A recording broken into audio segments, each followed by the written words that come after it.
آپ کسی کو یاد کروائیں نا، بڑے بڑوں پہ روب طاری ہو جاتا ہے. ہمارے ایک جاننے والے دوست تھے، تو دعوت و تبلیغ کے کام میں یعنی جڑے ہوئے تھے، تو ان کو کچھ ایجنسیز کے لوگوں نے نا اٹھایا، وہ خام خواہ ایک شک کی بنیاد پر انٹرویو کرنا شروع کیا. تو انہوں نے کہا یہ آپ دین کا کام کیوں کرتے ہیں، کیا ضرورت ہے؟ تو اب آپ کسی ایسے بندے سے یہ بات پوچھ رہے ہو جس کو یہ پتا ہو کہ میں نے مر کے اپنے رب کے حضور پیش ہونا ہے اور میرے نفع نقصان کا مالک اللہ ہے. تو وہ 2-3 بریگیڈیئر تھے اور کچھ کرنل تھے وہ جو انٹرویو کر رہے تھے. تو اس نے کہا سر مرنا ہے، آپ نے بھی مرنا ہے، میں نے بھی مرنا ہے، میں نے اللہ کو منہ دکھانا ہے، تو میں تیاری کر رہا ہوں، مرنا نہیں ہے.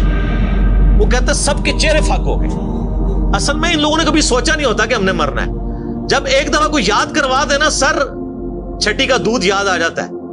اس لیے موت کا راگ لاپنے کی ضرورت ہے. چوراہوں پہ کھڑے ہو کے، چھتوں پہ چڑھ کے ایک ہی بات کرنے کی ضرورت ہے کہ مرنا ہے. جب مرنا ہے تو سر پھر آپ اپنی مرضی کی زندگی نہیں گزار سکتے، پھر خدا کی مرضی کی زندگی گزاریں گے. اگر مرنے کی تلوار ہٹ جائے تو جو مرضی کریں. کیا تم یہ خیال کرتے ہو کہ ہم نے تم کو بے مقصد پیدا کیا ہے اور یہ کہ تم ہماری طرف لوٹ کر نہیں آؤ گے؟